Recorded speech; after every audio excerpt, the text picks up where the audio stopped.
Welcome back to the Angels here on MLB The Show 25. As you can see, we have made it to the end of the season here. The season is over. It has gone very poorly for our Los Angeles Angels, as was expected. I would say I wouldn't expect the team to be this bad, this level of bad they were, but it was, combined with basically gutting the entire team post-trade deadline, and then also a lot of underwhelming performances from some of our guys we called up that just led to a really, really poor second half. If we take a look here at July, we made the trades around here, this 23 to 25 range, and then immediately this Texas series we win, then we go into August, we lose to the White Sox a series, drop a series to Tampa Bay, drop a series to Detroit, we somehow beat the Dodgers, somehow beat the A's, and then we get swept by Cincinnati, swept by the Cubs, take a series in Texas, but then we lose a series, or we actually split a 4-game set with Houston, swept by the Royals, lose to the A's, lose to the Twins, swept by the Mariners, lose to the Brewers, beat the Rockies somehow, get swept by the Royals, lose a 2-game set to Houston. Why is it updating me on this shit? And then that's how our season comes to an end, as that's the roundup here for the rest of the season, as we finish 68 and 94. As we take a look at the standings, dead last in the American League West. The Mariners finish in the top division spot with 84 wins. Not exactly a tough division, so that does feel like our chances heading into the next season are probably up in the air based on we could make a couple signings in the offseason. Whatever we do, things could possibly look differently in the American League West, but also, we were very clearly the worst team in this division this year. As far as around the rest of the American League, the New York Yankees win the East with 94 wins. The Tampa Bay Rays end up dropping well below them for that second place spot. At the trade deadline, they were the top team, but looks like they had the rest of the second half for them. And then the East, very competitive all the way down to the 5th spot, but these teams do not make the playoffs. In the Central, it's the Royals winning the division, 9 games in front of the Twins, who actually were not doing so hot around trade deadline time. I believe they were sub 500, and they had a very much better second half as they finish in second place, get that wild card spot locked up. As we can see here, the Twins, the Rays have locked up wild cards. It looks like we're going to get a game 163. No, I don't think they do that anymore. I think it's just tiebreakers between the A's and the Orioles to decide who will be that third wild card spot. Moving on to the National League side of things, the Phillies with 100 wins on the season, with the Braves right behind them. Or not right behind, but 13 games. They take a playoff spot in the National League. The Reds win the Central with 87 wins. The Pirates actually get a wild card spot, only 4 games out of the division winner. They're in the Central, and then in the West, it's the Dodgers with the best record in Major League Baseball. What did you expect? The D-backs behind them, 15 games out. A lot of not very competitive races in some of these divisions, but that is how it pans out, as the D-backs, Braves, and Pirates all get wild card spot. Padres, Giants, Mets, all missing out by single-digit games. Even the Cardinals, Brewers, Cubs, and then once you get down here, you're starting to be really out of it. But it was pretty tight for that third wildcard spot in the National League, and the Pirates do end up getting it, powered by their pitching, obviously. And then taking a look at our stats here for our big league club, just taking a quick little roundup of how some of our more important players did. This is currently sorted by ABs. So the most ABs on the team went to Zach Neto. I really got to figure out how to turn that off, but Zach Neto here, not exactly the greatest season. Pretty poor, you definitely would say. Sub 300 OBP by well under 300. 276 OBP is just totally not sustainable, not very good for a major leaguer whatsoever. You cannot keep doing that and expect to be a key player for us, and we need him to be a cornerstone piece for us. A sub 700, sub 650, or 654 OPS. Not good at all. 25 doubles, 20 home runs, but the counting stats are really the only ones that are kind of impressive, I guess. Overall, just not very good. He did improve across the board when it comes to the ratings. He's still only 24 years old.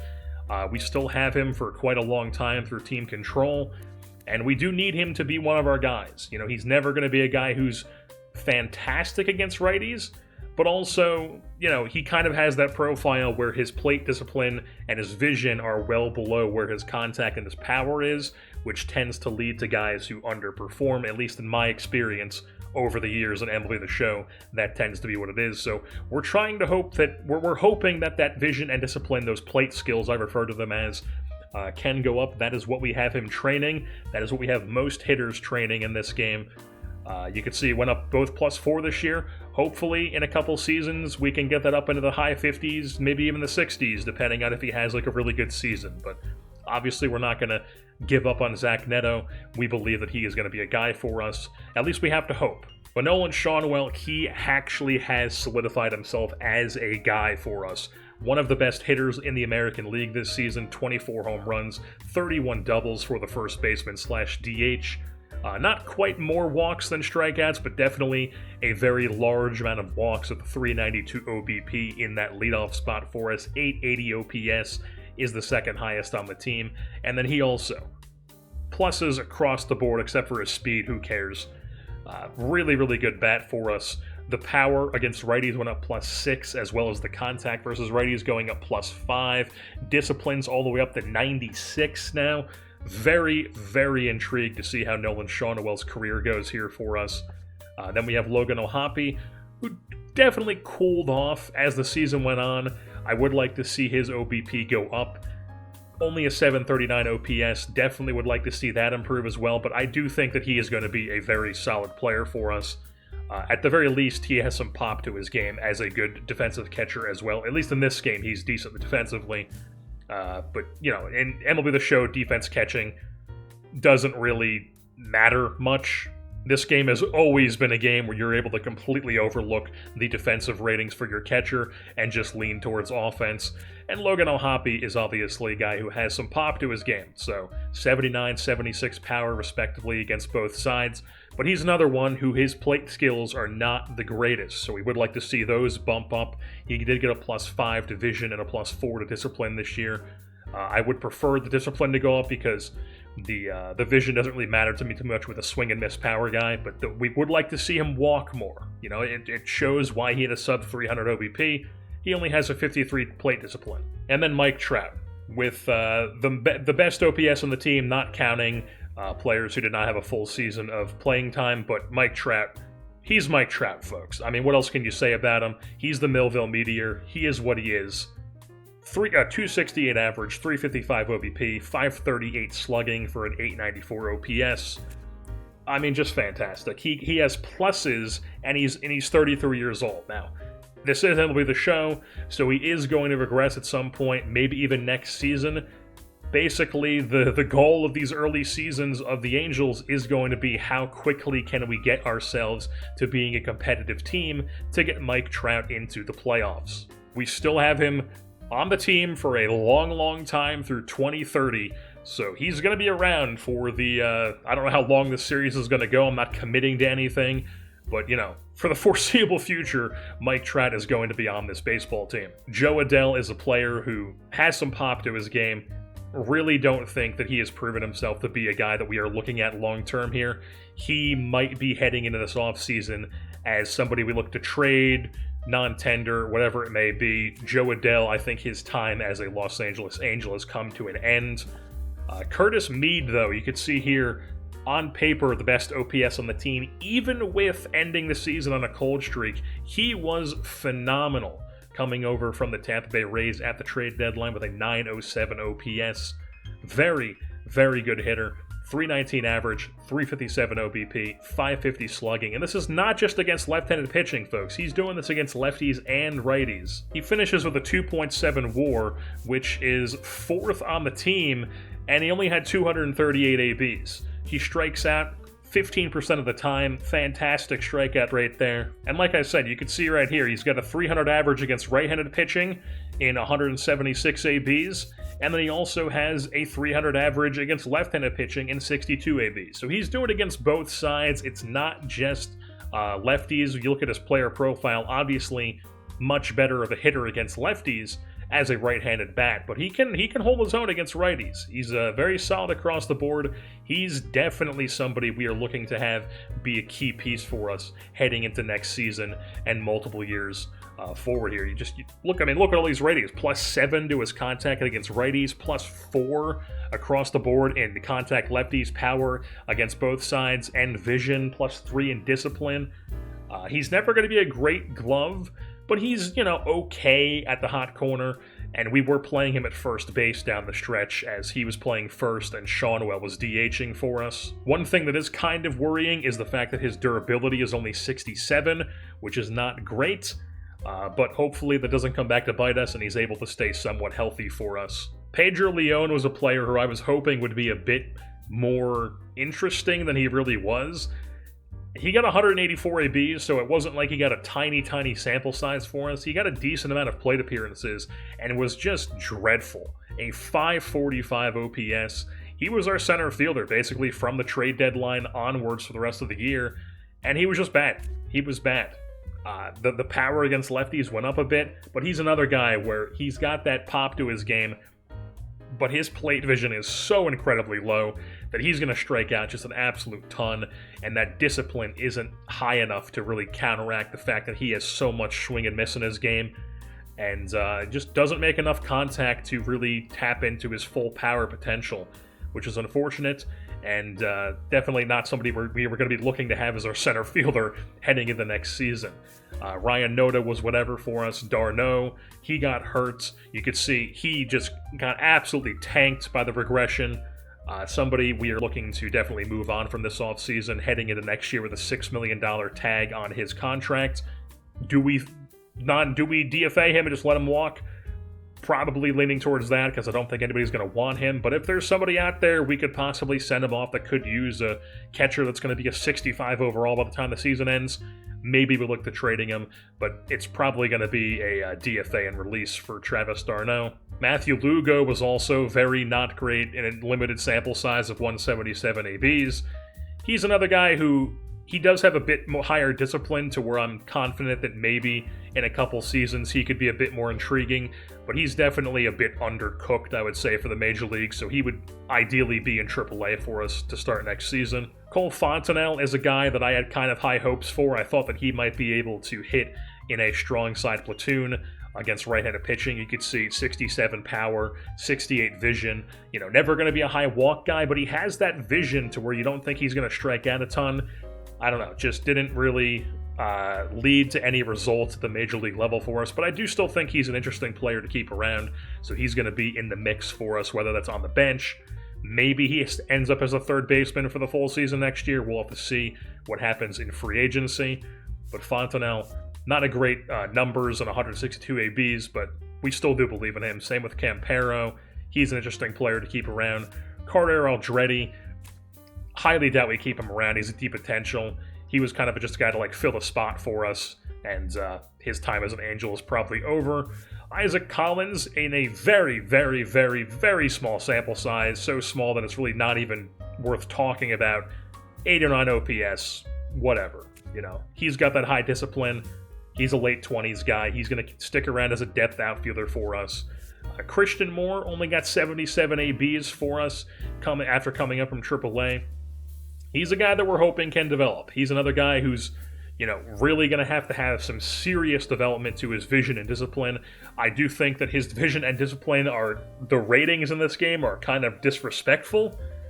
I know in real life that he is a guy who the main knock on him is he going to be able to consistently hit enough to unleash his power at the Major League level? And, you look at his ratings, and that is basically what is represented here in this game. But also, it's, at a point where, he is an 8 vision and a 23 discipline. I don't think it's that low, but we'll see. Christian Moore here. We might, possibly edit his ratings at some point. But I think for now, we're going to keep it how it is and just hope that he can, be a decent hitter for us, because he's probably going to be our second baseman heading into next year, and let him get a full year of development at the Major League level. And then on the pitching side of things, sorted by innings pitched, you have Yusei Kikuchi, who is honestly one of the best pitchers in the American League, at least last I checked, this season for us. solid. I mean, a 4.03 ERA, a 3.57 FIP, a 3.6 WAR. That's among the best in the American League, is a 3.6 WAR. Now, I will say, how I evaluate pitchers in baseball tends to not be very reflective of the stats you can look at in these games. Sure, you can look at the guy's FIP, you can look at his ERA, you can look at his strikeout rate, you can look at his WHIP, but you don't have any of like the like into the nitty-gritty stats that I would use in OTP. You don't have any rate-adjusted stats, you don't have any plus or minus stats, you don't have a K- walk number. You can manually do it, but there's no easy way to just go in here and look at this stuff. I have to scroll through and be like, okay, I can see, and it also shows you K per 9. It doesn't show you K percentages. It's just K per 9, walk per 9. What is this, 2009? I mean, these numbers you see right here are the most in-depth numbers you're going to get, because everything else is just counting stats in this game for pitchers.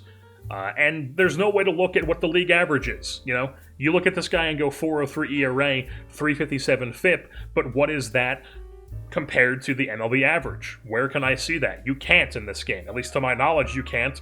So how am I supposed to know how good a 4.03 ERA is based on what's around the league? You just kind of have to guess. You just kind of have to be like, well, you know, I guess it's pretty good, since he had a 3.6 WAR.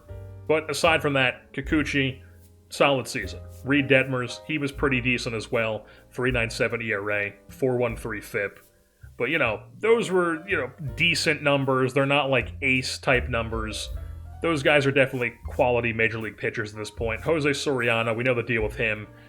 Impossible to use in game. I think next year we're going to be heading into the year where I adjust the CPU sliders for hitting, and I just put it all on default, and then we're going to bump up the pitching difficulty to Legend, play on meter, and then just see how that is, at least for the first portion of the next season, because this classic pitching is just not it. It's just not fun to use, and after all, how many games, in accordance to actually how many games we're playing in a season, am I actually playing in the games? You know what I mean? Like, I'm playing 2, maybe 3, maybe 4 games per month in a 162-game season. I'm not exactly affecting these numbers much at all, really. But Jose Soriano, obviously not a good year. Any way you look at it, a 5 ERA, a 4.79 FIP, just not good whatsoever. Sam Bachman did get 79 innings in the bullpen for us. He was like whatever for us. He was okay. George Klassen, he had a 4.73 ERA, but he had a 3.48 FIP in 64 2/3 innings for us. I am confident that he's going to be a solid pitcher for us. He's a 78 overall. He's going to keep developing. He's only 23 years old. George Klassen here is going to be a very good pitcher. So I'm confident in his abilities for us. Caden Dana definitely got a bit unlucky with a 6.6 ERA there. Not great, but the FIP was only 4.30, so not quite as good as Klassen, but still encouraging that there is a good Major League pitcher in there. He's a 76 overall, B potential. He's only 21. He's going to keep developing. He's absolutely going to be a good pitcher for us. At least we have to hope, because he's in place. He's going to be in our big league rotation for the season next year. Ben Joyce is going to be our closer. He did not have the best season, but that's the role that he's in. He's going to be our closer. That is what he's in. We're hoping he can be better for us next year. Garrett McDaniels he was fine in a lefty role as a Rule 5 guy. You know, maybe he ends up on the big league team next year. Maybe he doesn't. Ryan Johnson, we like him. He had a 3.77 FIP. He was good, 75 overall.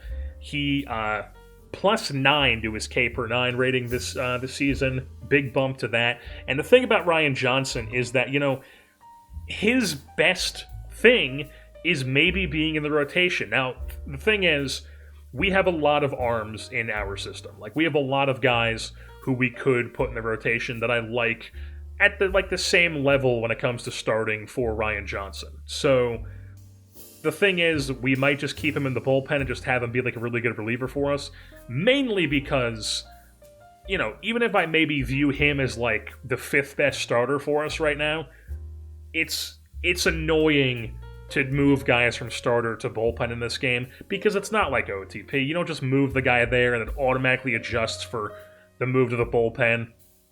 You have to do that manually. These ratings are all rated as he's in the bullpen.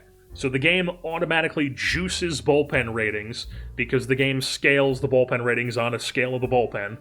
But if I was just take these ratings that he has right now and then add his stamina up to like 72, he would be like an 85 overall starter. That's just how this game works. So if I was to move him to the rotation, I would then have to artificially tank his per 9 ratings here across the board just to move him to the rotation so he could be like a 75 overall starter. But then if I wanted to move him back to the bullpen, then I have to then drop his stamina and then put all his K per 9s and whatnot back to a level that makes sense for the bullpen.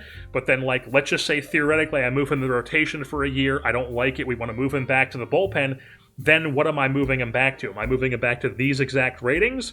Or am I moving him back to what his ratings would be if he was in the bullpen developing for a whole season? See what I mean? It's just not very intuitive with how they do it in this game and how often guys move from the bullpen to the starter roles in this game, in real life in baseball. It just doesn't make any sense the way it is in this game. It's a very annoying team-building aspect to it, so we'll probably just keep him in the bullpen. Hans Kraus, another guy who was not very good for us. A 6 walk per 9 rating is just completely unacceptable. Not good whatsoever. Not good ERA, not good FIP. He is a guy who has decent ratings. He's still only 26 years old. He's still very team controllable, still has options, so he'll probably be around next season for us. But, hopefully he's better for us if he ends up in the big league bullpen, because he is one of our better options. His ratings are pretty decent with the K per 9 and the hit per 9. He throws pretty hard. He's a former top prospect. We'll see what happens with Hans Kraus. Spencer Bivens is 30 years old. Probably a guy we're looking to move on from, to be honest.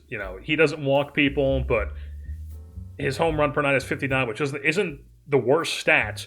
He has 99 pitching clutch. He has really good velocity and break. He's got a good 5-pitch mix. On paper, you're like, this guy's an interesting player to have, but then it just was not good. He gave up a 2.11 home runs per 9, which is just completely unacceptable.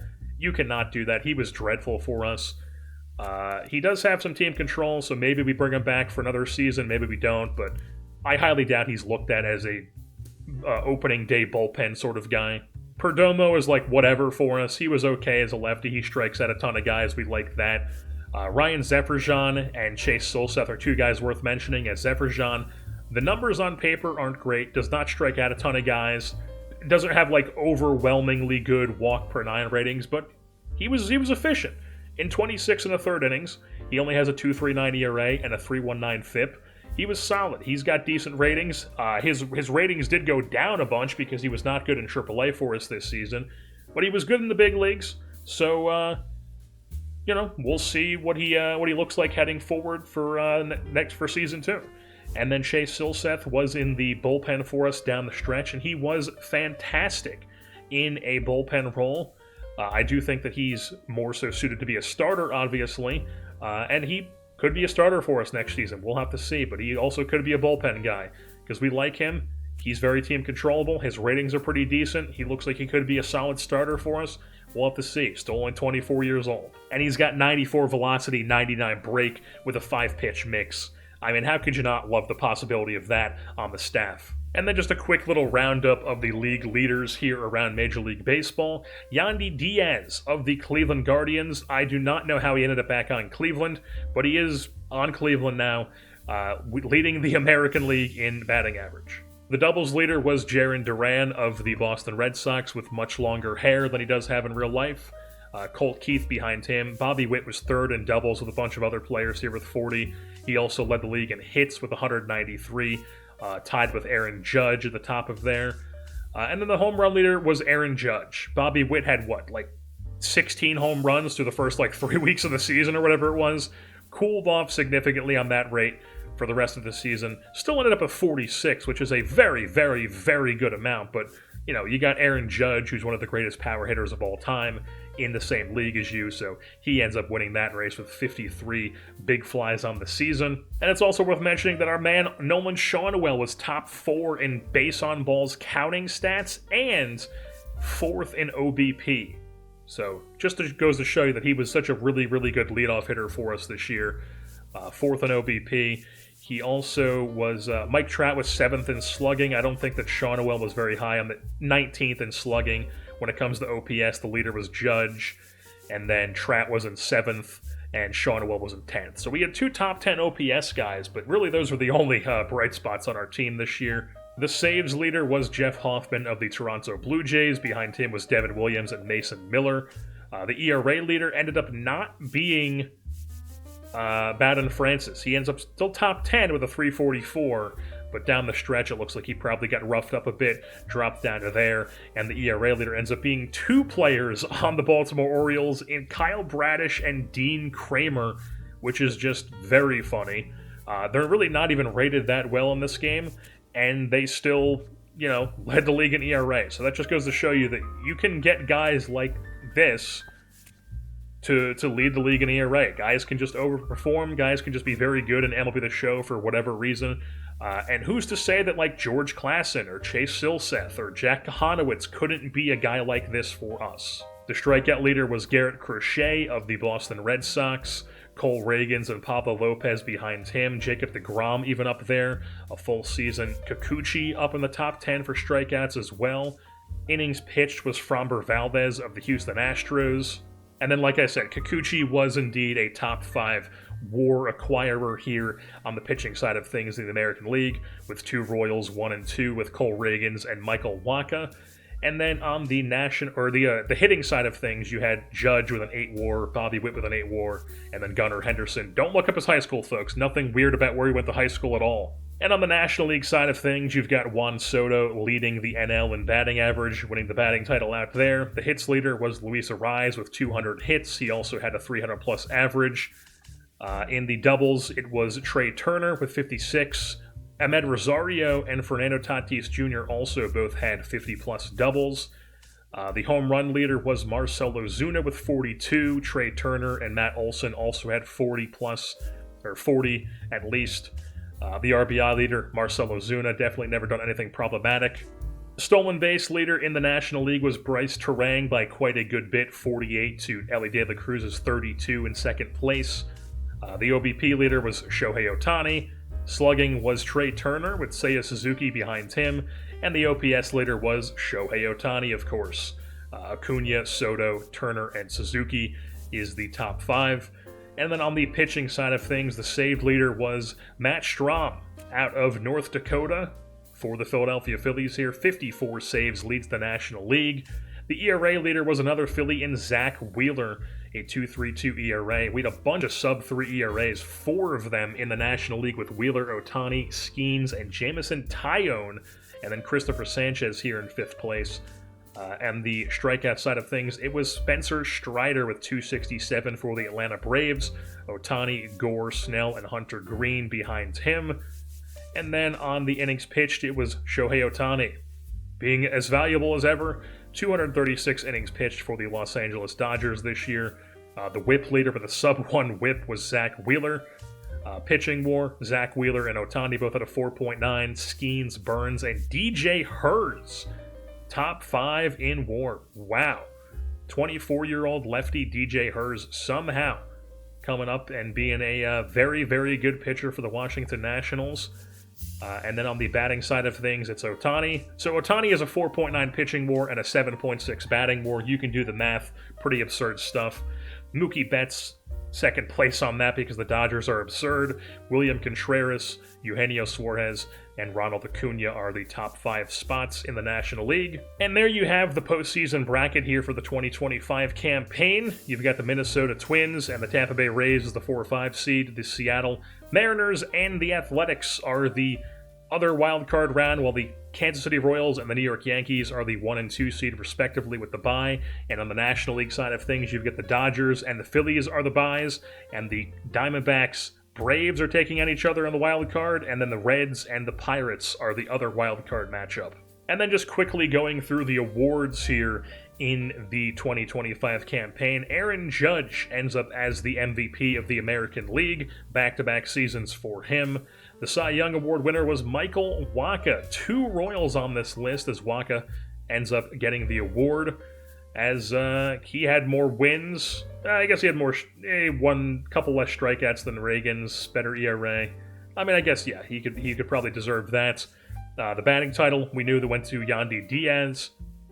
The reliever of the year went to Justin Slayton, who had a sub-1 ERA for the Boston Red Sox this year in 57 and a third innings pitched. That is crazy. Mason Miller and Devin Williams behind him. Mason Miller striking at 100 guys in the bullpen in 74 and a third innings pitched. Crazy stuff from him there. Rookie of the year went to Kumar Rocker of the Texas Rangers. Colson Montgomery and Roman Anthony behind him. Gold Glovers, Cal Raleigh at catcher, Walker at first, Jimenez at second, Polanco at third, which is funny. Gunnar Henderson never went to a problematic high school at shortstop. Left field, Jaron Duran. Center field is Luis Robert of the Red Sox, and Colton Cowser in right field. And then the Silver Sluggers, you've got Rafi, Logan O'Hoppe taking home the Silver Slugger at catcher, Yandy Diaz, Gleyber Torres, Royce Lewis, Bobby. I feel like his player model looks weird in this game. Anyways, shortstop Bobby Witt, outfield Aaron Judge, Jaron Duran, and Anthony Santander, as Trout ends up finishing in the finalists, but not getting the award himself. And then we'll check back in to take a look at the postseason awards as we move things on to the National League, where the MVP, of course, is Shohei Ohtani for a back-to-back season. Who else was it going to be? I mean, come on. The Cy Young, obviously Ohtani as well. The batting title, we knew went to Juan Soto. The reliever of the year went to Matt Strahm for his save-leading season in the National League. The rookie of the year went to Bryce Eldridge of the San Francisco Giants with 25 big flies. Andrew Painter and Roki Sasaki finished 2 and 3. The Gold Glovers, Alvarez behind the plates. Spencer Horwitz at first base for the Pirates.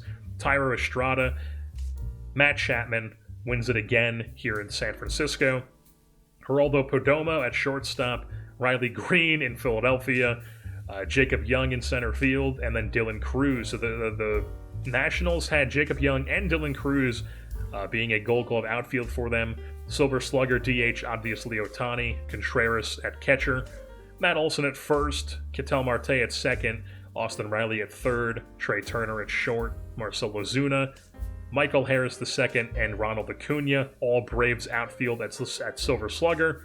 And then once again, we will check back in at the end of the postseason for these awards. And folks, we've got ourselves a wild World Series here in 2025. The Cincinnati Reds, led by Terry Francona, have won the World Series over the Kansas City Royals. There you have the final postseason bracket, and the Reds handedly beat the Kansas City Royals 4-1. As coming out of the National League, you had the Reds all the way from the wild card round, beating the Pirates, then sweeping the Phillies in the NLDS, beating the Dodgers 4-2 in the CS, and then easily beating the Royals in the World Series.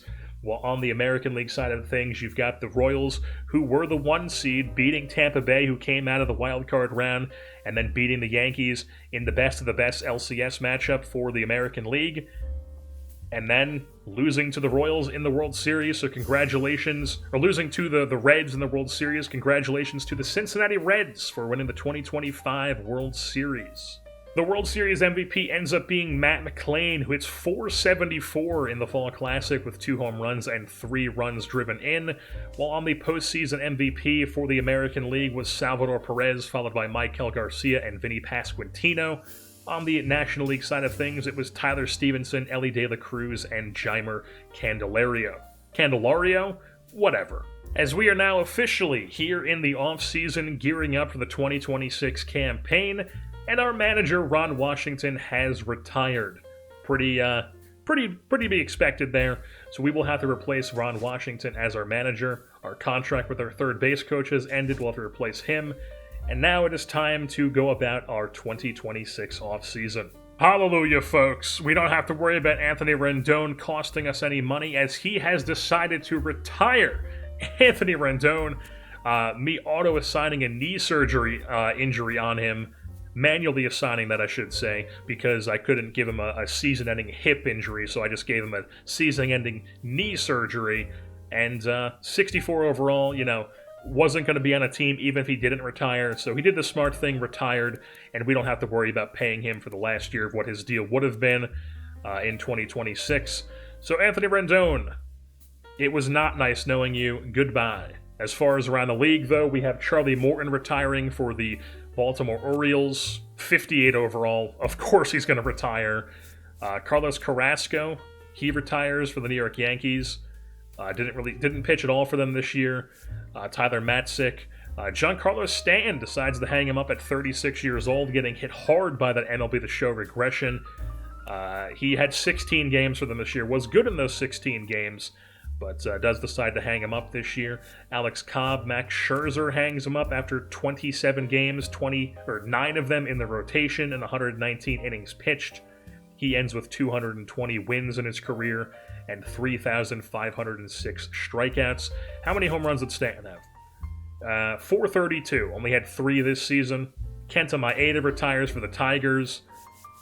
Jesse Chavez retires for the Braves. Wade Miley retires. Andrew McCutchen, he retires, ending his career as a Pittsburgh Pirate. He really got hit hard.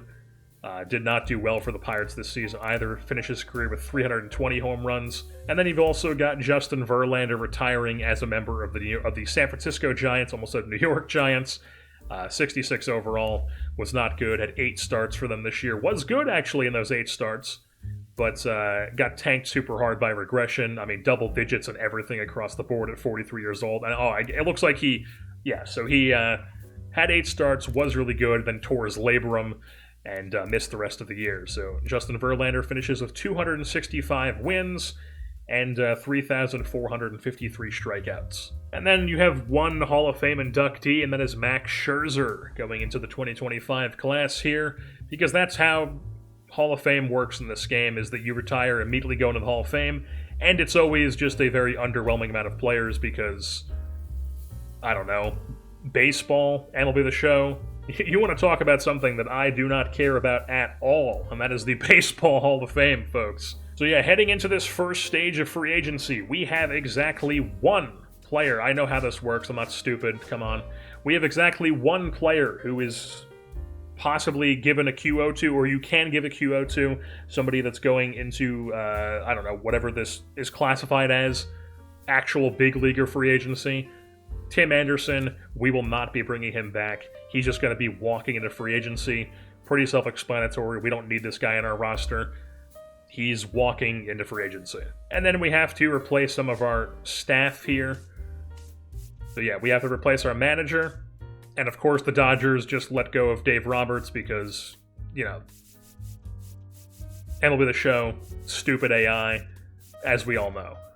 So yeah, manager has to be replaced. Third base coach has to be replaced. We currently have a farm director who, +3 drag bunting, who gives a shit, +1 hit per 9, +2 sweep. We might just kind of replace all these guys. I mean, the pitching coach sucks. The hitting coach is, I mean, what's the point of this guy? Yeah, we're just gonna fire these guys. Hitting coach gone. Pitching coach gone. First base coach, he can stay. He gives you some arm strength and some stealing. The fielding's not ideal, but he can stay. Farm director, we're going to get rid of this guy too. So we're replacing everybody except for the first base coach. How do they come up with these numbers? Like, where are they sitting down at a meeting at San Diego Studios being like, yes, Derek Shelton needs to have +1 plate discipline and +2 contact, +1 arm accuracy, and -2 home runs per 9? Or is it just an entirely randomized RNG thing they have that decides this every year? Because nothing about the Pirates or Derek Shelton would be like, yes, he must have these ratings. He must have more positive than negative ratings, too. Now, this is a guy we can get behind here. Leonard Keno here, +3 plate discipline, +3 power. Don't give a shit about -3 stamina, +1 stealing is whatever, but the discipline and the power, that is big-time stuff right there. I can hire Terry Francona as my hitting coach, but I can't hire him as my manager. Is that what this game is telling me? Or do I have to scroll down even farther to find Francona? Oh, here we go. Terry Francona, way the hell down here. Look how far you have to go to scroll down this list. And it's not in alphabetical order. It makes no sense how it's listed. Why, like, he's way the hell down here. It's not alphabetical order by first name, by last name. It's just, yeah, it's just he's down here for no reason. It makes no sense. It's not by attribute grade. There's no reason. There's no rhyme or reason. It's just a totally random list. And Terry Francona's way the hell down here. Not that I want to hire Terry Francona, I was just curious to see how far down the list he was. But yeah, I can't pass up that +3 plate discipline, +3 power. So Leonard Keno is going to be the guy that we offer our head coach spot to. Obvious. Ken Jenkins, we're going to offer the hitting coach job to him, +2 discipline, power, and contact. Don't care about -2 plate vision. There we go. We're hiring Anthony Cisneros. Cisneros? How do you say this guy's name? He's got... we're coming down to either him or one other guy. He has +1s across the board for velocity, home run, hit per 9, and then also walk per 9. Or we could go with the hit per 9 +2, +3 walk per 9, but we get -2 stamina. I think we're going to go with him. I think we're going to go with Mike Gowdy here for the hit per 9 and walk per 9. He's going to be our pitching coach, even if he is a bit older. Don't really care. There we go. Third base coach. Pluses across the board, Johnny Blake. Hell yeah. Give us Marcus Timms as our farm director here for that +3 plate discipline, +2 clutch, +1 walk per 9, -2 arm strength is whatever. He's going to be our farm director. So these are the offers we have out. Keno to be our manager, Jenkins to be the hitting coach, Gowdy to be the pitching coach, Timms to be the farm director, and Johnny Blake to be the third base coach. Boom! There we go. Leonard Keno is now the manager of the Los Angeles Angels for the next 3 seasons. Mike Gowdy has accepted the offer for a pitching coach. And Ken Jenkins has accepted the A's hitting coach offer, so we now need to hire a different guy. You know what? Why not? Hitting coach Derek Shelton. He's got pluses across the board. But we have our salary arbitration to go through here, as well as deciding who we want to tender contracts to, who we do not want to tender contracts to. As far as the arbitration, yes, we know how this works. My God. Zach Neto obviously is going to be offered a contract, or at least tendered a arbitration. Same with Ohapi, Soriano, Detmers. Adele, possibly looking to trade him. Dakota Hudson, don't think we're going to bring him back. Connor Brogdon is up in the air as a maybe. Same with Victor Gonzalez. Perdomo, will probably bring him back just to have as like a lefty who has options and could stick around and be a decent lefty for us in the bullpen. Or in AAA, just as a depth guy. But Joe Adele and Dakota Hudson are the ones that are like... Dakota Hudson's just going to get non-tendered. He's not going to be a part of our system next year. Joe Adele is the guy we're looking at to trade. What for? I don't know. But I just don't think he's going to be left fielder for us this upcoming season. I'd change his position to be primary left field once we got to the deadline and had Leon playing in center. But Adele, I'd imagine that how the trades work in the offseason is still you can't trade. Okay, I guess you can. Wow, that's crazy. Wow. Oh my God, you can actually trade guys that have arbitration now. You don't have to wait until wait until spring training, basically, to trade guys who are arbitration eligible. That's incredible. And then we might possibly look into giving a little bit of an extension to somebody like Neto or Ohapi or some other guys like Sean Well, we'll probably be looking to give an extension to, perhaps. The rest of these guys will probably just tender for a year if we bring them back. And then when it comes to the tender contract screen, the guys who are just renewable. I mean, this is literally everybody in your organization, so this is a bit less interesting to go through every single player, obviously. Most of these guys will just be giving one-year deals to. I don't think we're going to be giving long-term extensions to any of these guys except for maybe Shawnwell. So I think we'll probably do that with these guys. Shawnwell has... This is his last year of league minimum, so we could just, lock him up for the foreseeable future because he's going to be a dude for us. So just right away, he's got... this upcoming year, and then 3 years of arbitration, so 2030 would be his first free agency year. We go... No.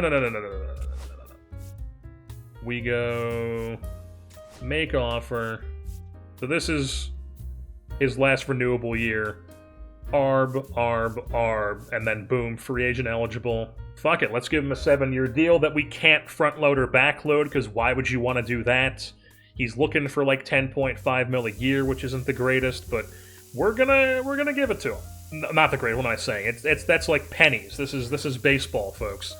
No better way to do this. I can't possibly just put in a number. I have got to scroll up by 0.1 million at a time. There we go. We'll offer him $73 million over the next 7 years. We're going to be locking ourselves into the Nolan Schanuel business here for the foreseeable future. What? Or do I actually have to go through and, like, release everybody who we're not going to bring back? Because we signed all the whatchamacallit, all the draft guys. The draft players. Rivera, Malone, Mitchell, Jordan, Volek, and Franco. Alrighty, so we just released all these players. That's 15 names. 15 names that have been released from the Angels organization. That is more than the players we brought in from our draft. We brought in 6 players from the draft. $73 million for 7 years. Nolan Schanuel. Okay, so that was the issue. That was indeed the issue. So Nolan Schanuel has been offered that. Whoa. I have to give this guy $800. Okay, so this guy's actually pitched in the big leagues before. He's not good in this game. This is a guy who I would bring back if he was just going to be $80,000, but he is not. I'd imagine that, yeah, he is $60,000. So yeah, Medeiros, because he's pitched in the big leagues in real life, we have to sign him to like an actual major league contract, and we're just not interested in giving him that. We're not giving him that type of money for a guy who's this type of player. He is going to be not renewed. Why does Okay, so I guess this guy pitched as well. He came over in the Philly trade for Carlos Estevez, and I guess he threw 3 starts for them in 2024. Another guy who is 64 overall, C potential. You know, if he ever does anything, it's going to be way far away from the major leagues. So he's also a guy we are not going to be renewing because I don't want to renew this guy for $800,000. All right, so as far as the players we will not be bringing back for this season, Victor Medeiros, Samuel Alvejeri, Ryan Costiu. The relievers, Michael Peterson is a just veteran 31-year-old reliever who is in AAA for us this year. He's, you know, we have a bunch of guys who are like this level of reliever, so I just don't think he's that useful for us. Sean Anderson, same sort of reason for him. He's older, no reason to bring him back. Mason Erla is 28 and stinks, so no reason to bring him back. Catcher Chucky Robinson, we're not bringing him back because we have catchers we like more than him. Juan Flores is just never going to be good whatsoever, so we're not bringing him back. We're trying to sign Schanuel to the long-term deal. Ryan Noda, we're not sure about Ryan Noda. Billy Cook's not coming back. We've already released him. Noda and Cavadas. It's basically Noda is 29, has the 98 discipline with a little bit of pop, can play first base, right field. And then Cavadas has really just platoon against righties and can't play defense, and he's a bit younger. So I think just because Noda is 29, we're not going to bring back Noda, but we are going to bring back $800,000. I guess, yeah, because he's played a bit in the big leagues. Why not? We'll bring him back. We'll bring back Cavadas. And then second base, we brought back everybody who's available. Third base, we're not bringing back Aldretti or Chad Stevens. Shortstop, we're not going to bring back Vinny Capra, who we claimed off waivers at some point last season. I just don't think he's going to be cracking the roster for us. And, you know, we could always bring him back in free agency, but we'll have to see who's out there, and then we will decide a depth possible option for us there. Felix Morabel is also not going to be brought back. He's, you know, prospect, but he's just so poorly rated in this game, he's never going to be anything. Left field, all the D guys we're not bringing back. We're also not bringing back Alexander Ramirez because he's not really intriguing either. So we are just going to be bringing in a whole new core of young guys who don't get brought back from their teams in free agency. Same with center field, Teodosio and Anthony Skull. And then Flint, Foster, DeJesus, and Hayden Alvarez. DeJesus, we liked him in OTP, and this, he's just never going to be good because he has the vision discipline issue. And then Hayden Alvarez is just 52 overall, never going to be good whatsoever. So far away from the big leagues, so there's no point in bringing him back. And then we have Logan O'Hoppe, who has 3 years of arbitration. Zach Neto has 4 years of arbitration. And I think that we're just going to go ahead, possibly just buy out their arbitration, and with O'Hoppe, probably a bit longer. So he has 3 years of arbitration, 4th year be free agent eligible. That would be 30 years old. He would be signed through his 30 season, because this is 26, 27, 28, 29. Or no, I guess that's 20. 29. Yeah, let's just do it. Why not? Let's just commit to Logan O'Hoppe. We want him and Seanwell around for long term. So we'll give him... I mean, he's got green interest on this, so we don't technically have to give him the full... We'll give him $56.5 million over 6 years, Logan O'Hoppe. He's going to be our catcher long term. And then Zach Neto, I'm a little bit less interested in extending him long term. Man, he's got 4 years of ARB, but I don't want to give him, because I can't structure the deal how I want it. So, like, if this is OTP, I would buy out his arbitration, but I would make it to where it all lined up with what he's projected to get in arbitration. This, I just have to commit to paying him $9 million a year if I want to bring him in for 4 years.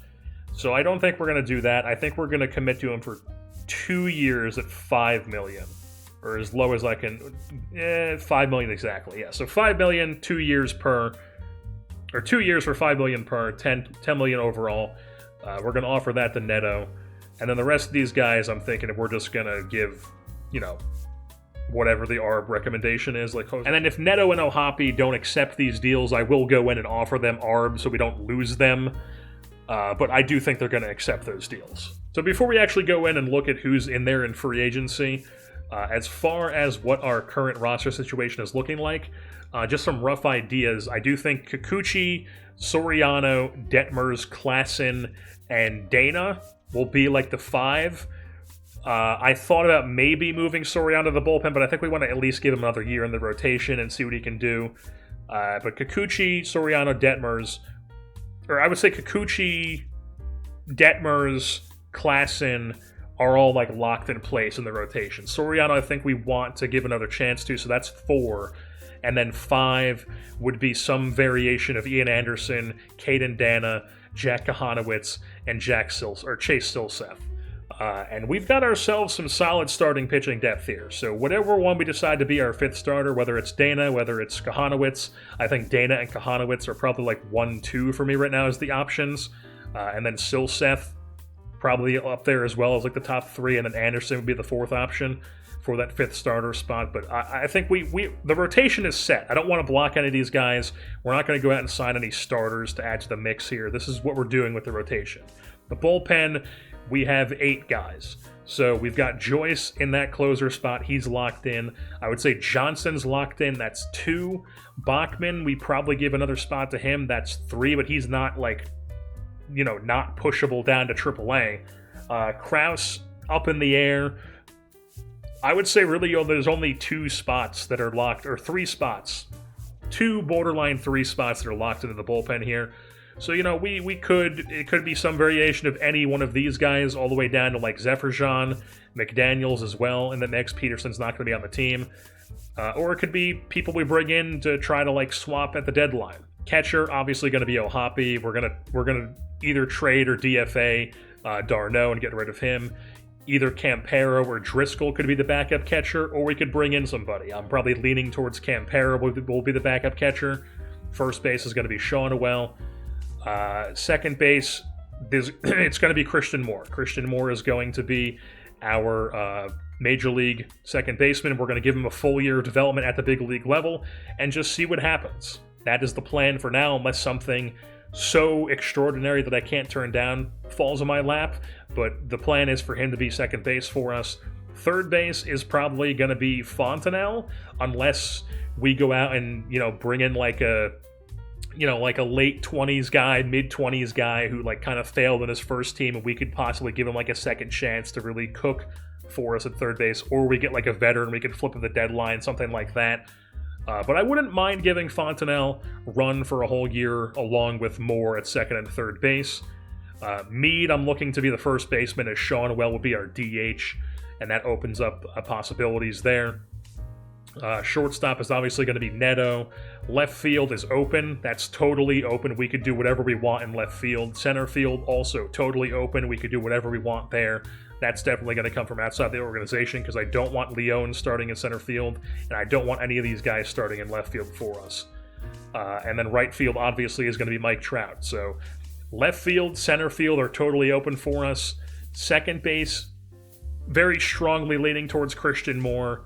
Third base, not as strongly leaning towards Fontenelle, but I do think he's worth giving a shot to and seeing what he can do in a full season. Or we could just have him in AAA and have like a veteran, or like I said, like a guy on like a second team, give him like an option to possibly try to figure it out with us, whichever it didn't work in his previous team. Or maybe Meade plays third and we open up first or DH or somebody else. There's possibilities there, but really the only ones that are locked in are catcher, Seanwell either at first base or DH, Moore strongly leaning, locking in at second base, Meade is locked in wherever he plays, Neto is locked in, and Trout is locked in. Alrighty, so here's my first foray into the new free agent system in this game. During free agency, teams have the opportunity to sign free agent players to improve their team next season. Thank you! Really shows you who they're marketing this game mode towards. Yes, I can see that. I don't need a pop-up tip to tell me that's where my budget is. Although, the thing about this positional need is I should just be able to select outfield as one position need. Because in this game, guys who are listed as left field, right field, they might be able to play center field for the other team. They might be able to play left field. So if I select center field or left field, it's only going to affect guys who are listed at those positions, and there could be a guy who's playing right field that we could very easily move to left field, but he won't be affected by this. Alright, so first things first, outfield. We need an outfielder. There's Max Kepler out there. He's 33, not really what I'm looking for. Austin Hayes, Ozuna, Schwarber, Jimenez, not really what I'm looking for. Ref Snyder, not. Yeah, it doesn't look like left field. There are dudes here that we think are going to be an option for us. I'm not opposed to Max Kepler, but also he's probably going to want a pretty penny. Yeah, 2 years, $15 million. 1 year, I'm not giving Ozuna a deal to play left field. He's just not happening. Rob Refsnyder, 34. I mean, coming off a year where he probably only played against lefties as he should, and he just tore things up because he is the lefty masher, folks. High discipline, not a great defender. There's nobody who really fits our need there in left field, I don't feel like.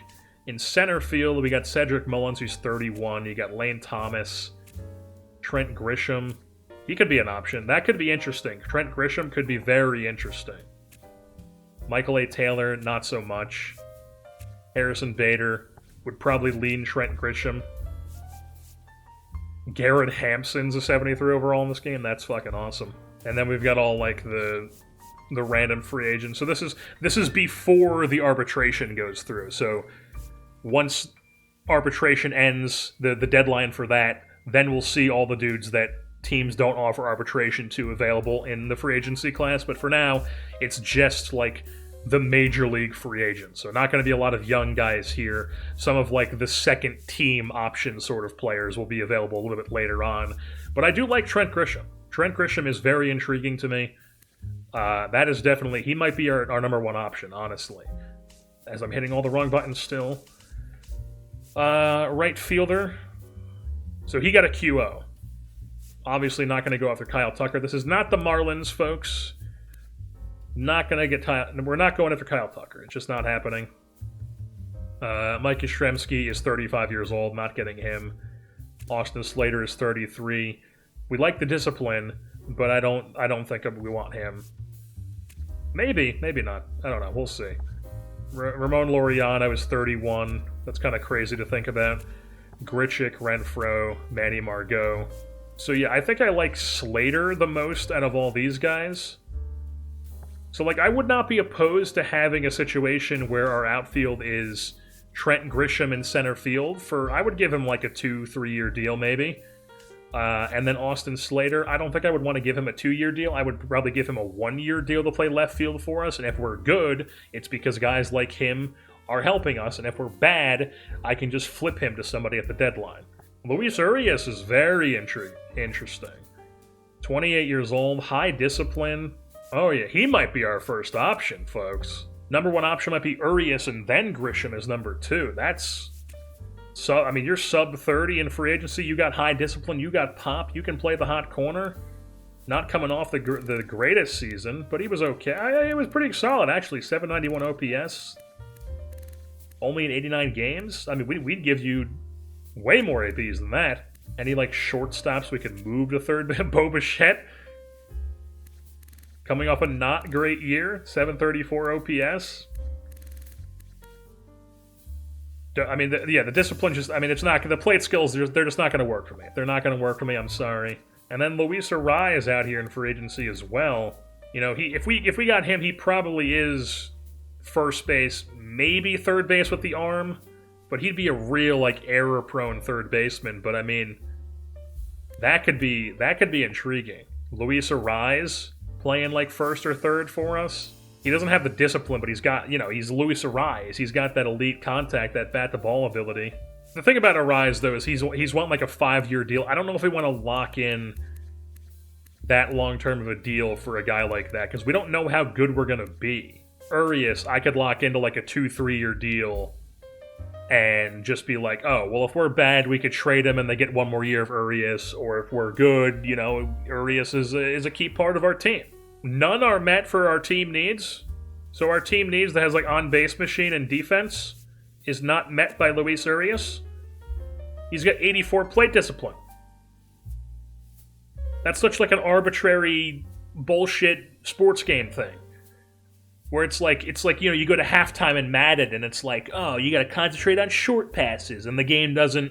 Now it's like, okay, well, what is it then? I can't complete deep passes anymore?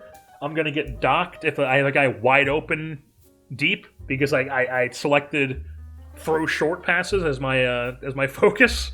Okay, we could use a big. I mean, like, all these guys want, like, realistic reliever deals, which is solid. We like that. I kind of like the idea of either Jose Leclerc or Sir Anthony Dominguez, who, I mean, his control is so bad. So bad. He's got no clue where it's going. But even with that control, he only has 17 walks in 92 1/3 innings. I guess that's more so trying to reflect the fact that he's just one of these guys who just goes, here's my stuff, try and hit it.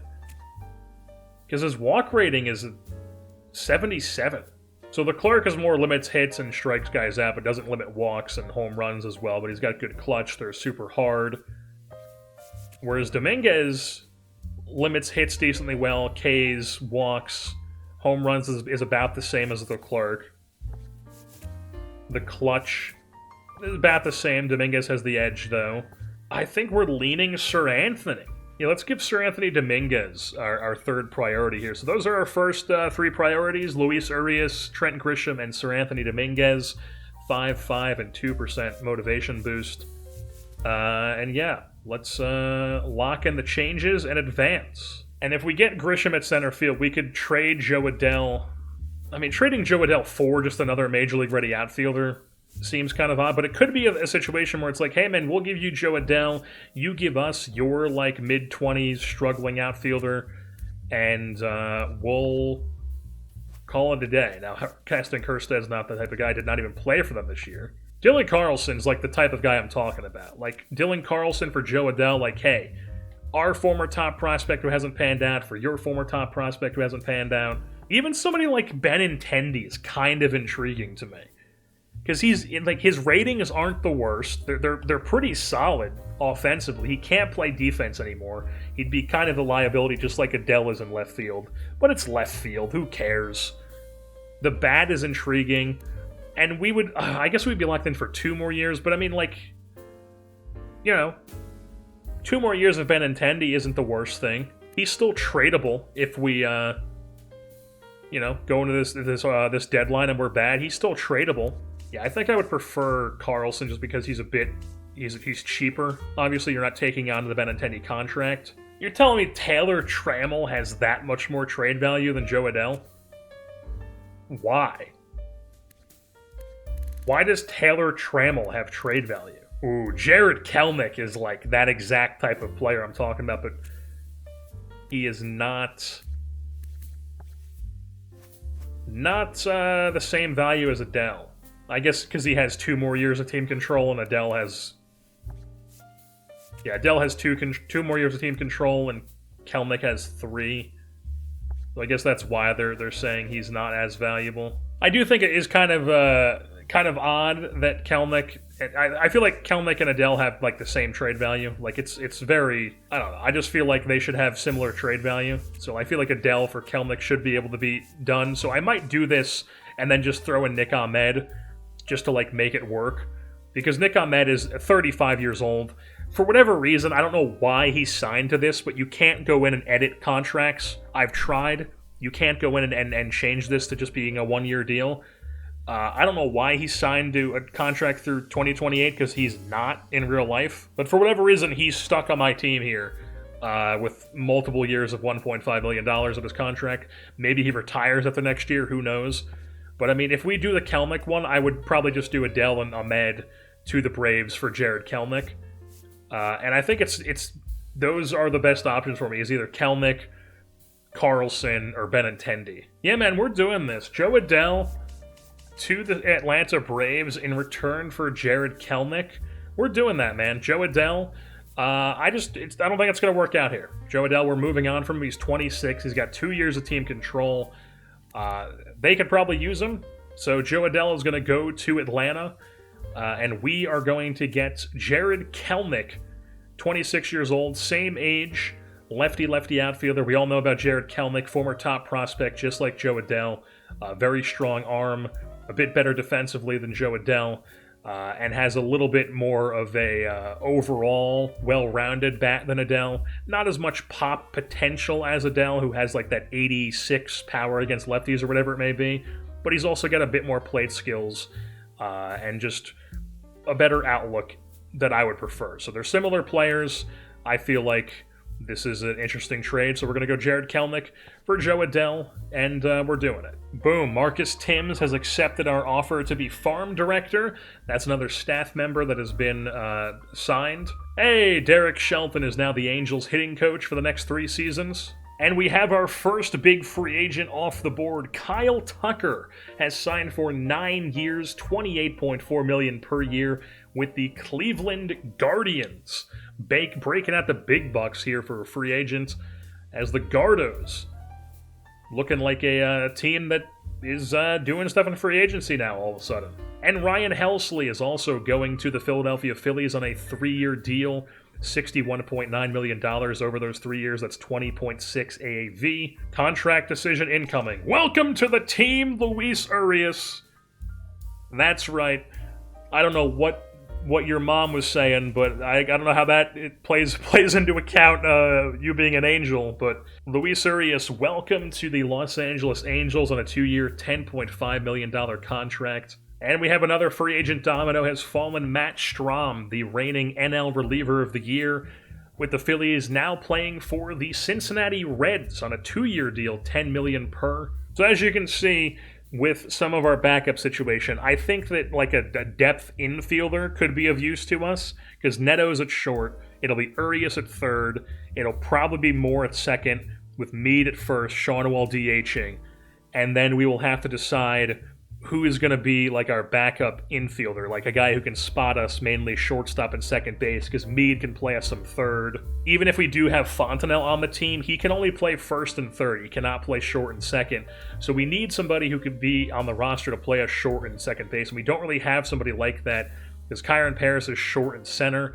We also don't know if he's going to be even on the roster. He's so more of a guy we'd look at as depth. Don't really like his outlook long term. Matthew Lugo is also mainly outfield and second base. We could bring in a lefty. That is the thing, because our lefties were McDaniels and Perdomo. Soto would be a much better lefty than those guys. But we could bring in Soto. You know, we'll do that. We'll make Soto our third priority here. Oh, and the Detroit Tigers have brought back Bo Bichette. Remember, the Tigers earlier in the season traded for Bo Bichette, and then they stunk, and then they traded away Riley Green. So I guess good to see they're at least bringing one of them back. So Bo Bichette for 3 years at a $68.6 million deal will be back in Detroit. And Dylan Cease, another domino, has fallen to Minnesota Twins. The right-hander Dylan Cease signing a 5-year, $181.8 million deal. And our third base coach, Johnny Blake, has accepted the offer. That means our coaching staff is now full. Boom, there you have it. Manager Leonard Kino, Derek Shelton, the hitting coach, pitching coach Mike Gowdy, first base coach Daniel Teixeira is back for another season, only one returning, third base coach Johnny Blake, and then the farm director is Marcus Timms. Vidal Brujan, though, very, very intriguing. 28 years old, This is the guy who you claim on waivers and OTP 25 over and over again. This is very intriguing to me. Vidal Brujan, 100% somebody we are interested in. Now, in this game, his defensive ratings have been tanked quite a bit, but Taylor Walls, very high plate discipline. Don't know if I want to bring him in on the $4 million a year that he's asking, but could be intriguing as like a backup infielder with that 94 discipline. We like the disciplined players. He's not, the defender he was in the Reds franchise with his ratings, but could be an option. And then, of course, the Braves they instantly do not tender Jo Adell. So I guess that's the risk I run by doing a trade before the arbitration. The Braves just instantly, they trade for Kelenic, who, I don't know, maybe they probably would have non-tendered Kelenic too, if I had to guess. But, that he's definitely that type of guy that is available in free agency. So Jo Adell, we're not going to go after him, obviously, but he is here. He will not be on the Braves unless they bring him back, which I highly doubt. And then Dylan Carlson's here. Okay, kind of intriguing because Dylan Carlson is that switch hitter where he's mainly good against lefties, but he can give you some righty time as well. So we could do a thing where we do a platoon with Dylan Carlson and Kelenic in left field, where Kelenic plays against righties, Carlson does short side, and then Carlson also gives you that fourth outfielder role against right-handed pitching. And you want to talk about high plate discipline players, the Palatine Pounder, Mike Tauchman, he's out here available, but the thing about him is that he is 35 years old and he is prime to really get that regression this upcoming season. So he might be looking intriguing right now, but you get to like June, all of a sudden he's not looking very intriguing. So I can just go ahead and just straight up offer Dylan Carlson a contract. $2.5 million for a year. Sure, Dylan Carlson, we'll give you that. You need some security. 2 years, 3.3. This is the exact demand you're looking for, man. There we go. Boom. The contract decision. Welcome to the team, Trent Grisham. He is now going to be our center fielder for the next 2 seasons. We could possibly trade him, but at the very least, or that's the initial plan, is for him to play center field for us for the next 2 seasons. And 2 years, 14.10 per. He's locked in. This is some of the shit that drives me nuts with the MLB The Show free agent logic with CPU teams, is that they just get to this point and there are so many guys, like, you can just stack up your system with dudes like this. Like, why? I don't know what team this guy was on previously. Why would they not want him? Why would they think that this guy is just somebody who you don't even want to get to AAA? Like, this, not even an arbitration guy. This guy is just totally, like, 1 year in the organization. Yeah, we don't need him. Not trade him or anything. Just this. Just let him walk into free agency. Even somebody like this, 22 years old, switch hitter. Why would this guy just not be interested in why would you not be interested in having this guy in your team? How about B potential Carter Jensen here? You don't want him on your team? All right, fine, whatever.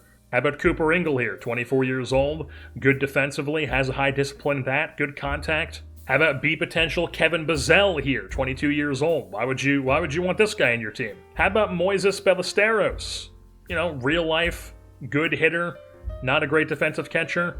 Why would this guy? Why would you want him in your organization? Who knows?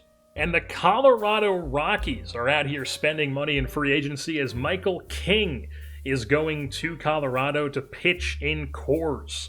Good luck to you, sir, for the next 6 seasons.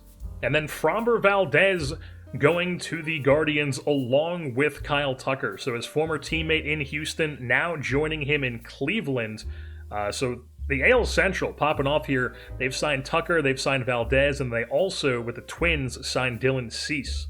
And what do you know? The Twins out here making big moves once again. Tommy Edman has been traded from the Los Angeles Dodgers to Minnesota in return for Rain Duncone and Luke Keeschel.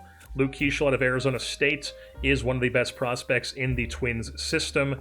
And then Rain Duncone also be potential players. So the Dodgers getting 2 really solid B potential prospects here for Tommy Edman, who was not good for them this past season. And the contract decision, Taylor Walls, I gave him a bit of a low ball, 2 years, $3.4 million. He declined that, so Taylor Walls has not accepted our contract. We gave him a low ball because we did end up going out and signing Vidal Brujan. We brought him in as like a utility guy. So he's basically filling the role that Taylor Walls was going to be filling for us. And he's even better defensively, according to this. So, doesn't have the highest discipline that Walls has in the 90s, but he's still a switch hitter. He still is an interesting player. I don't know why his steal is on a 0. I feel like that's definitely a oversight. I've definitely got to edit that. But Vidal Brujan, definitely somebody who could just fill that role for us. So I don't think we're going to be going after Taylor Walls any longer because we have Brujan to fill that role for us. Yeah, then we change our need to left-handed pitcher and power pitcher here. Because we currently have Well, let's take Walls off here. Let's remove him from the big board. We currently have Sir Anthony Dominguez here, who we're still looking to go after here. We're going to give him a contract offer. And we have Hobie Milner on our board as a lefty, because right now our only lefties we have in the bullpen are Angel Perdomo or Garrett McDaniels. And I feel like we could get a step up with Hobie Milner. We know that Gregory Soto is not interested in us because he wants to go to a contender. Doesn't consider us a contender. I don't blame him. Hobie Milner, very good walk per 9 rating. Good ratings across the board here. Coming off a decent season with Texas through 55 innings.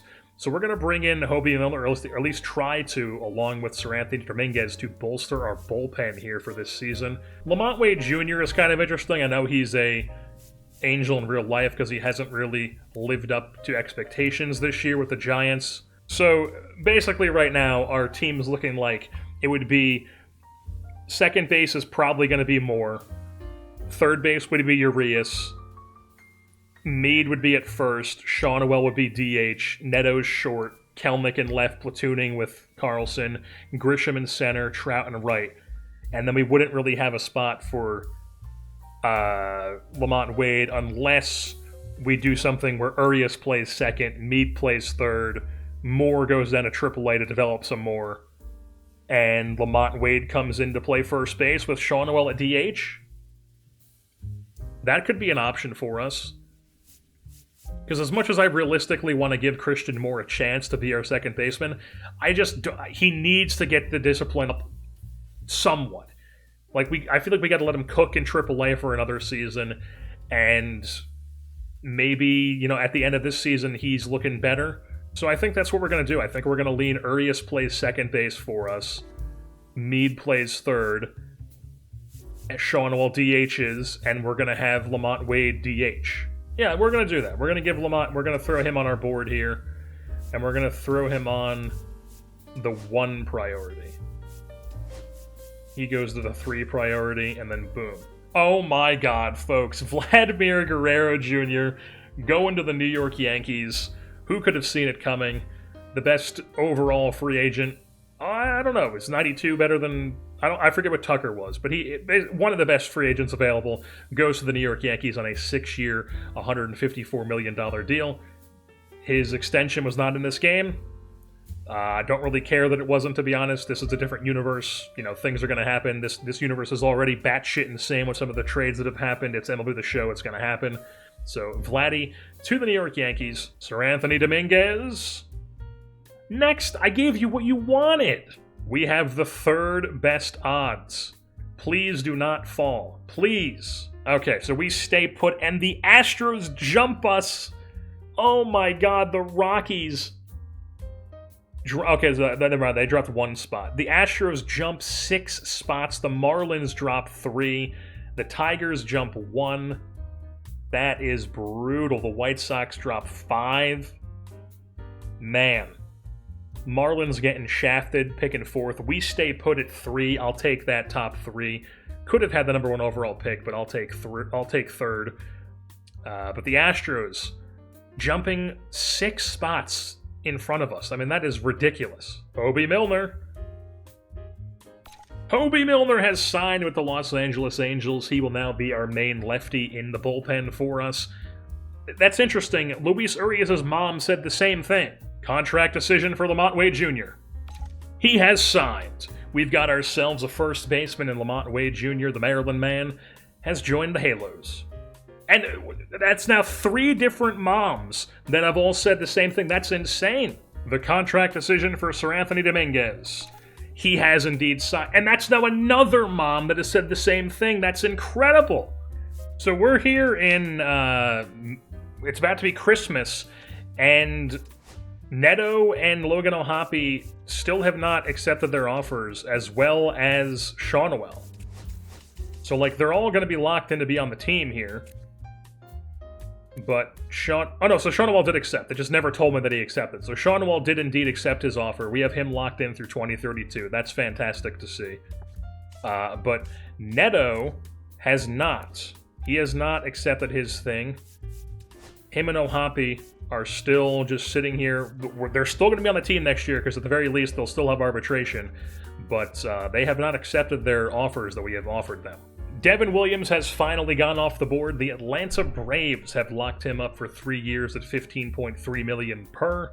And then Zach Gallen, he's going back to the East Coast, not quite in Philly like he did in OTP, but signing with the Baltimore Orioles here on a 5-year deal, $29.9 million. All right, so the arbitration hearing for Reed Detmers, they have signed with us. He will be getting $2.2 million for this upcoming season.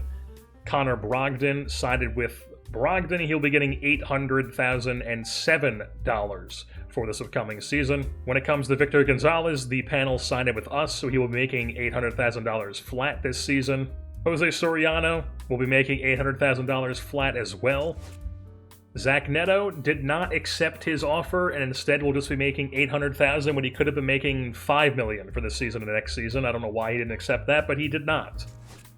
And then Angel Perdomo also making $800,000 flat for us this season.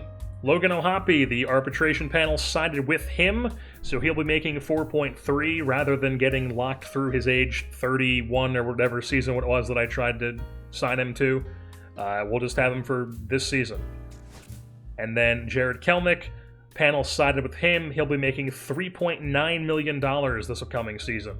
So we are now here in spring training, ready for the 2026 season.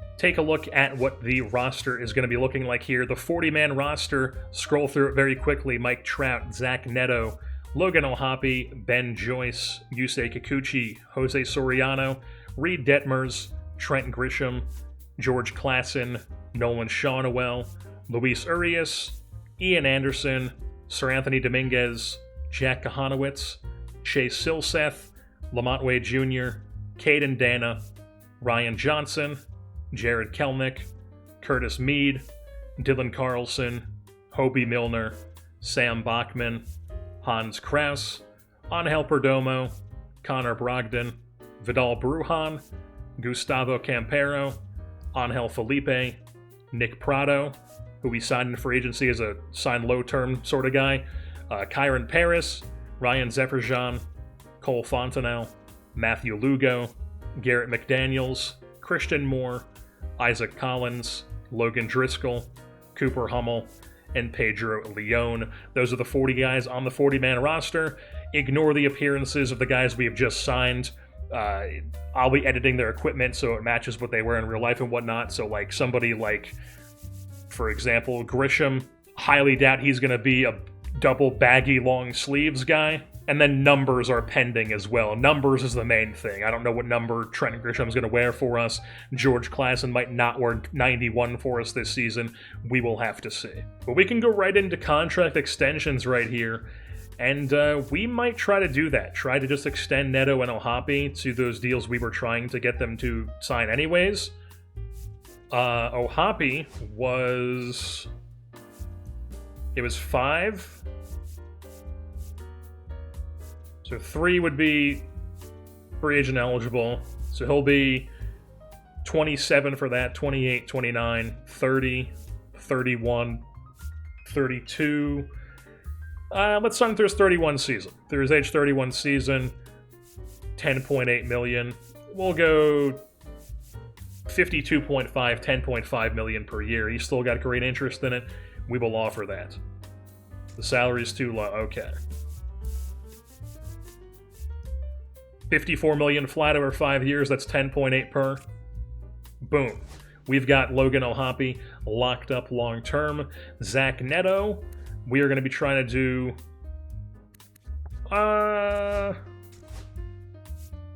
9.2. Wow.